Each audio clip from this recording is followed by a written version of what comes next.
আবারও আমন্ত্রণ হৃদিতা শেখরিনে। আমাদের নিয়মিত গল্প আড্ডায় আজ শুনবেন বিমল করের ছোট গল্প টুনুদা।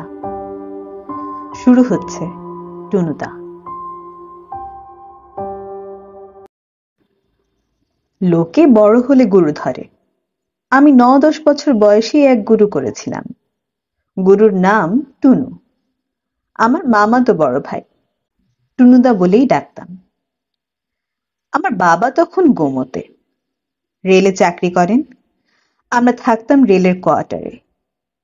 বাড়ির সামনে বাচ্চা বাচ্চা সব পাহাড়, বা পাহাড়ের মতন উঁচু উঁচু ঢিবি যাকে বলে। তো একবার মামিমা এলেন আমাদের বাড়িতে। মাসখানেক থাকবেন। শরীর খারাপ বলে জল হাওয়া বদলাতে এসেছেন। মামিমার সঙ্গে টুনুদা আর লিলি। টুনুদা আমার চেয়ে 2 বছরের বড়, মানে 12-13 বছর বয়স ছিল তার। আর লিলি আমারই বয়সী। গোমো জায়গাটা খুব সুন্দর ছিল তখন, ছবির মতন দেখাতো।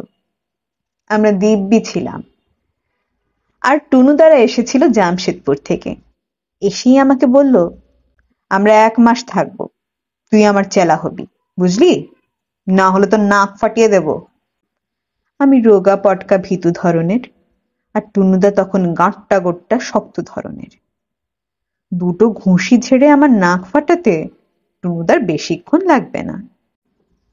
তবুও এমনি করে চেলা হওয়া সাজে না, অহংকারে লাগে। সত্যি বলছি, মাথা নেড়ে একেবারে না করে দিলুম। কিন্তু টুনুদা বলল, কি হবি না? আয় তবে, পাঞ্জা লড়ি। বলাই বাহুল্য, পাঞ্জায় আমি হেরে গেলুম। টুনুদা বলল, এবার আয়, ভেড়া লড়ি। মাথায় মাথায় ঠুকবো, কপালে গুঁতো মারবি, আমিও তোকে মারবো। কাম। ভেড়া লড়াইয়েও আমার হার হলো। টুনুদার কি জোর কপালে! একবার মারে আর আমি 3 পা করে পিছিয়ে যাই। কপাল একেবারে ফুলে গেল আমার। টুনুদা বলল, 2 বার হেরেছিস, আর একবার। এবার লেগ ব্রেকিং, মানে পা ভাঙা। তুই আমার পায়ে মারবি, আমি তোর পায়ে মারব। বসে পড়লেই হার। আয়। ঘরের মধ্যে দুজনে লেগ ব্রেকিং চালাতে লাগলাম। এসা মার খেলাম যে আমার পায়ের দফা রফা হয়ে গেল। হেরে গেলুম। অগত্যা টুনুদাকে গুরুপদে বরণ করে নিলুম।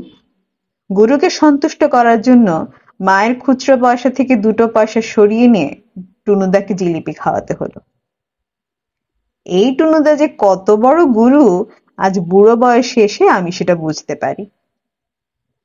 আমাদের বাড়িতে টুথপেস্ট বলে জিনিসটা ঢোকেনি তখনও।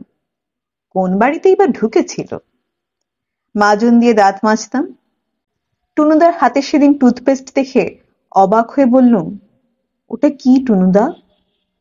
রদফেন। সেটা কি? পাউরুটি দিয়ে খেতে হয়, খাবি? হ্যাঁ, খাবো।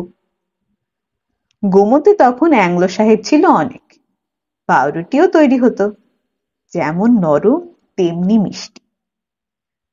টুনুদার কথা মতন পাউরুটি নিয়ে এলুম। টুনুদার রদফেন পেস্ট লাগিয়ে দিল রুটিতে। খেতে তেমন আরাম লাগলো না, ঝাঁঝ লাগছিল।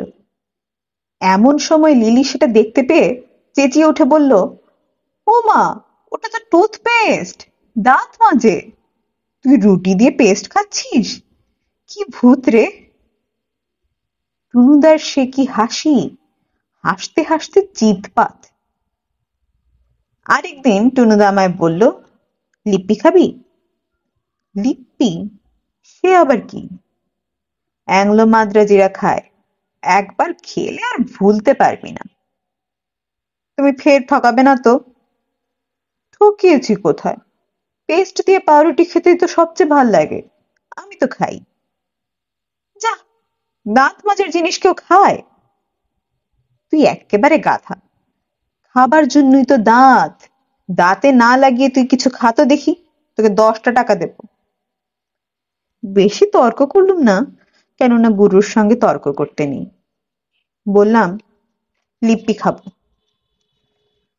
বেশ, আজ সন্ধেবেলায় তোকে খাওয়াবো, কাউকে বলবি না যেন। বলতে ভুলে গিয়েছি, টুনুদা এসেছিল ডিসেম্বর মাসে। তখন একেবারে কনকনে শীত, কিন্তু খাওয়া দাওয়ার দারুণ মজা তো তখনই। রোজই মামিমা নানান খাবার করছে আর আমরা খাচ্ছি। সন্ধেবেলায় লেপের তলায় বসে আমরা বাচ্চারা খুব গল্প করছি আর লুডো খেলছি। দারুণ জমে উঠেছে খেলা। কচাকচ কাটাকুটি, লিলি চেঁচাচ্ছে, রুনু কাঁদছে। টুনুদা তার শেষ গুটি ঘরে তুলে দিয়ে লাফ মেরে উঠে পড়ল। বলল, নে তোরা শেষ কর, আমি আসছি। মা, মামিমা আর বাবা গিয়েছেন কাছাকাছি একটা বাড়িতে বেড়াতে। আমরাই রাজত্ব করছিলাম। ঝুনু, আমার বোন, প্রায় উঠে যাচ্ছিল তার শেষ গুটি নিয়ে। লিলি কচাং করে কেটে দিল। ঝুনু একেবারে হাউমাউ করে উঠল। এমন সময় টুনুদা এসে হাজির। বললে, নে লিপ্পি খা। বস্তুটা ভালো করে দেখলামও না। আমার শেষ গুটিটা নিয়ে পোঁ পোঁ করে পালাচ্ছি, লিলি তখন আমায় তাড়া করছে। টুনুদা একটা কাপ এগিয়ে দিল। কাপের মধ্যে কালো মতন জুলজুলি কিছু একটা রয়েছে, আর তার মধ্যে একটা বড়া। আমি শোঁ করে একটা টান মারলাম কাপে।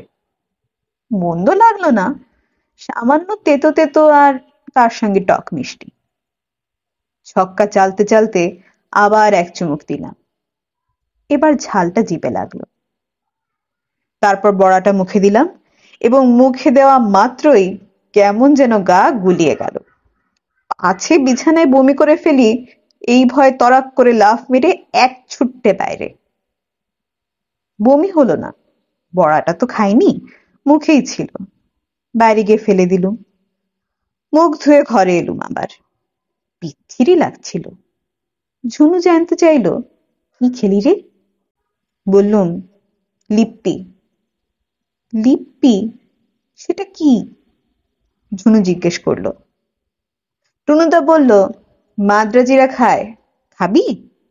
ভালো ভালো জিনিস আছে, তেঁতুল, লঙ্কা, চেরতার জল, মধু, কাঁচকলা, তেলাপোকা সিদ্ধ, সঙ্গে জিঞ্জার।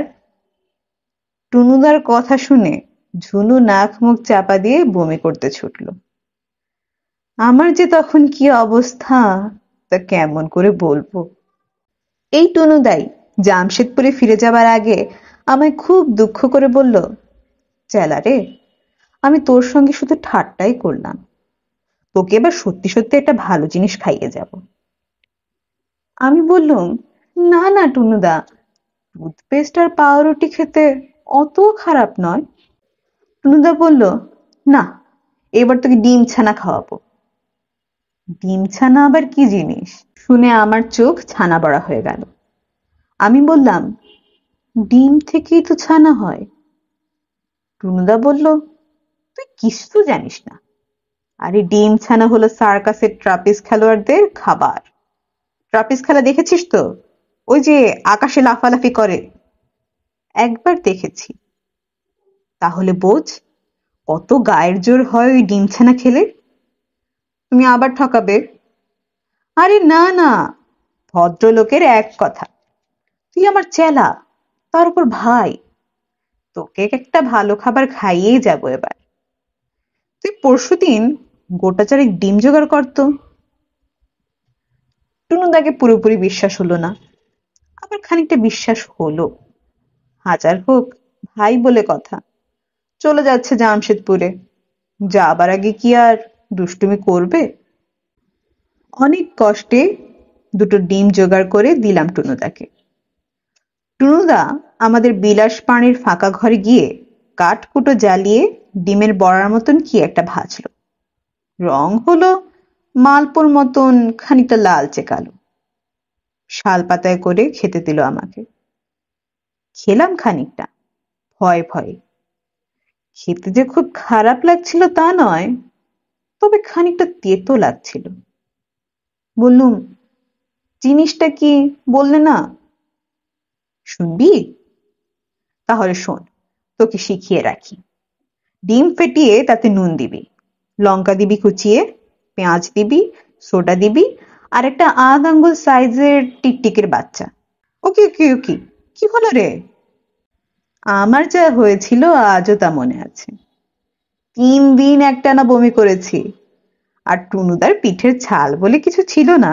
অবশ্যই বেচারা তো সত্যি আর টিকটিকি ছানা দেয়নি, কিন্তু কে আর সে কথা শুনছে। আমার তো ততদিনে আক্কেল গুরুম।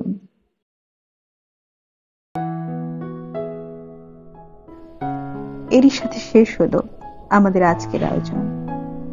গল্পটি ভালো লেগে থাকলে লাইক, কমেন্ট এবং শেয়ার করতে ভুলবেন না। সাথে সাথে এ ধরনের আরো নতুন গল্প শোনার জন্য চ্যানেলটি সাবস্ক্রাইব করে রাখবেন। দেখা হচ্ছে নতুন কোনো গল্পে। সে পর্যন্ত ভালো থাকুন, সুস্থ থাকুন এবং হৃদিতা শেহরিনের সাথেই থাকুন।